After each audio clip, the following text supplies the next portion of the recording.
Assalamualaikum warahmatullahi wabarakatuh. Halo kawan, berjumpa kembali bersama Boxem, channel yang siap menyajikan informasi seputar dunia MotoGP serta sinematik story pembalap. Dalam video kali ini, saya akan coba tuntaskan teka-teki yang terjadi antara Ducati, Pramac, dan Yamaha, hingga pengakuan mengejutkan kepala tim Pramac, yaitu Paolo Campinotti, yang secara terbuka memasukkan nama Andrea Iannone dalam skuad mereka di musim depan. Wow, serem iki bolo. The Maniac is back. Langkah baru, energi baru. Itu yang akan terjadi pada kubu Yamaha di MotoGP, di mana pabrikan yang bermarkas di Iwata, Jepang tersebut telah mengkonfirmasi kesepakatan kerjasama multitahun dengan Prima Pramac Racing sebagai tim mitra mereka mulai musim depan. Yang artinya target dari Managing Director Yamaha Motor Racing, yaitu Lin Jarvis, telah tercapai dengan menghadirkan tim satelit untuk Yamaha mulai musim depan, sebelum dia mengakhiri petualangan panjangnya bersama Yamaha di akhir 2024 nanti. Yamaha Motor Company Ltd dengan bangga mengumumkan perjanjian multitahun mereka dengan Prima Pramac Racing, yang akan menambah dua motor pabrikan Yamaha YZR M1 di grid MotoGP mulai tahun 2025 dan seterusnya. Tim pabrik Yamaha kedua yang baru akan tetap dimiliki secara independen dan mempertahankan basis mereka di rugby Inggris. Susunan pembalap Prima Pramac Racing 2025 akan diumumkan pada waktunya. Dengan menggandakan kehadiran Yamaha saat ini di grid MotoGP tahun depan, Yamaha bertujuan untuk membuat pernyataan kuat mengenai niat mereka untuk kembali ke jalur kemenangan dalam waktu dekat.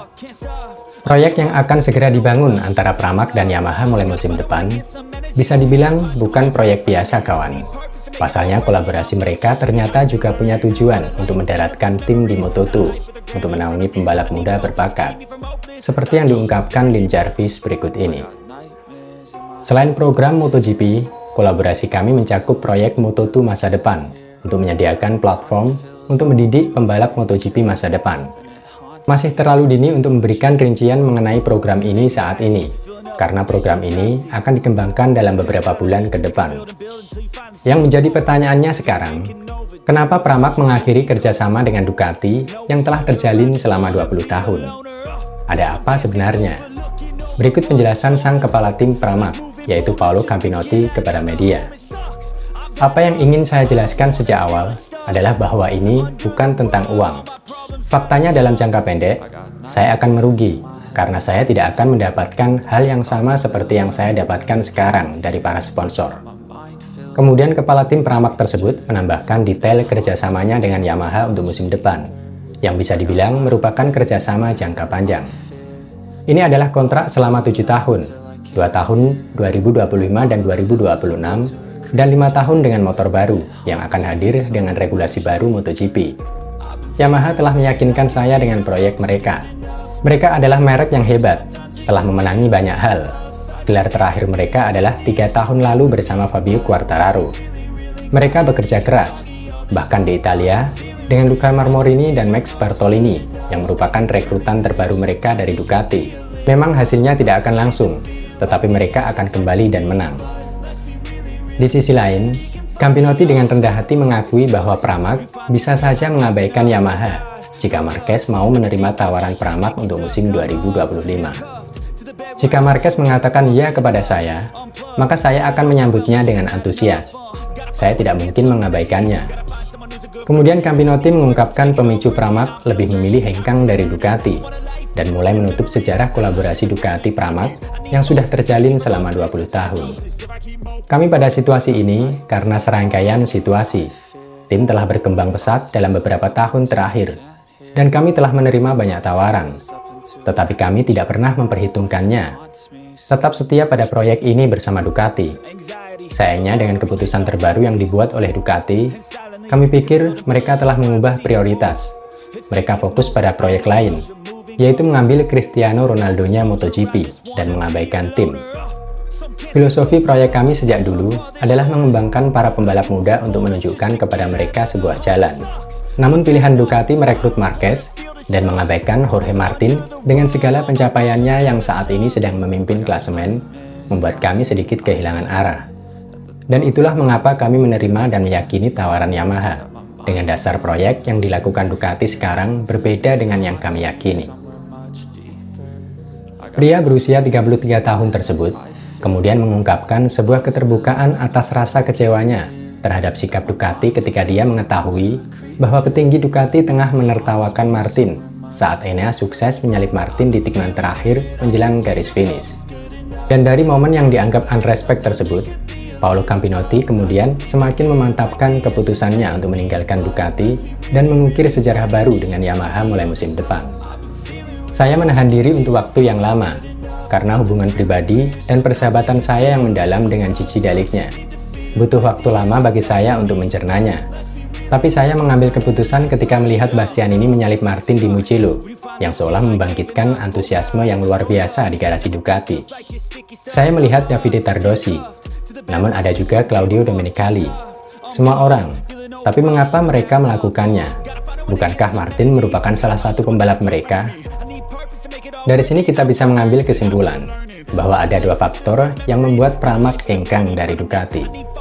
Sebuah kekecewaan yang mendasar dari sang kepala tim, yaitu Paolo Campinotti, atas konsep Ducati yang lebih mempromosikan nama besar Marquez ke faktori Ducati, yang secara tidak langsung telah mengabaikan filosofi antara Ducati Pramac, yang sejak lama memfokuskan pada talenta muda berbakat, dan pencapaian Jorge Martin selama 2 tahun terakhir seharusnya sudah sangat layak diprioritaskan.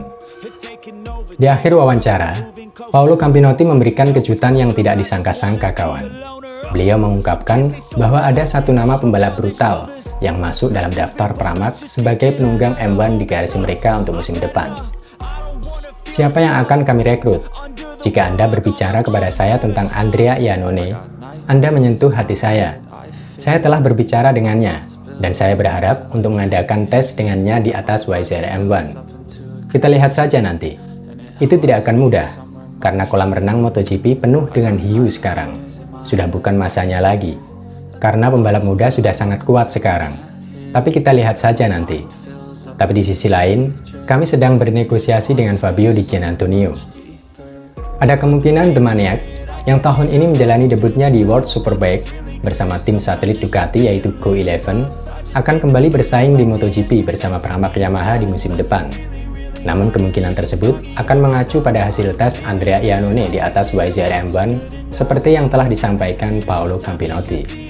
Sedangkan untuk Fabio Di Giannantonio, juga ada kemungkinan kuat untuk bergerak dari Ducati ke Yamaha di musim depan bersama Pramac. Prediksi saya, tim milik The Doctor yang mulai tahun ini didukung penuh oleh Pertamina Lubricant sebagai sponsor utama akan diisi oleh Franco Morbidelli dan rookie musim depan yaitu Fermin Aldeguer. Sedangkan Gresini tetap mempertahankan Alex Marquez bersama Jack Miller yang akan kembali mengendarai Desmo Sedisi Ducati. Sekali lagi, ini hanya prediksi ya kawan. Benar-benar konsekuensi nyata yang harus diterima Ducati dari keputusan krusial yang mereka ambil dengan merekrut Marquez ke faktori Ducati untuk musim depan. Yang diawali hengkangnya Jorge Martin ke Aprilia Racing di musim depan, kemudian diikuti Enea Bastianini sang kuda hitam dengan GP21-nya di musim 2022 yang memilih hengkang ke Tech 3 KTM. Ditambah Marco Bezzecchi yang turut mengikuti jejak Jorge Martin ke pabrikan Noale. Sekarang semakin lengkap dengan hengkangnya tim mitra bersejarah mereka, yaitu Prima Pramac Racing Ducati, yang pada akhirnya lebih memilih mengakhiri kerjasamanya dengan Ducati di penghujung musim 2024 dan mengawali petualangan baru bersama proyek jangka panjang yang disediakan Yamaha. Tapi bagaimanapun, melepas Marquez dengan nama besarnya juga bukan hal yang mudah bagi Ducati. Benar-benar sebuah pilihan yang tidak mudah, kawan. Setelah melihat semua polemik di kubu Ducati sejauh ini, kira-kira bagaimana pendapat kalian? Silahkan bisa diramaikan di kolom komentar ya kawan. Los, yang penting tertib bolo. Semoga informasi yang saya bagikan bermanfaat dan bisa menemani waktu santai kalian semua. Jangan lupa dukung selalu channel ini kawan, dengan cara like, subscribe, share, dan komen. Serta tidak bosan selalu saya ingatkan, biasakan berdoa dan cek kondisi kendaraan Anda sebelum pemakaian. Akhir kata, wassalamualaikum warahmatullahi wabarakatuh. See you next time and thank you for watching my video. Ciao!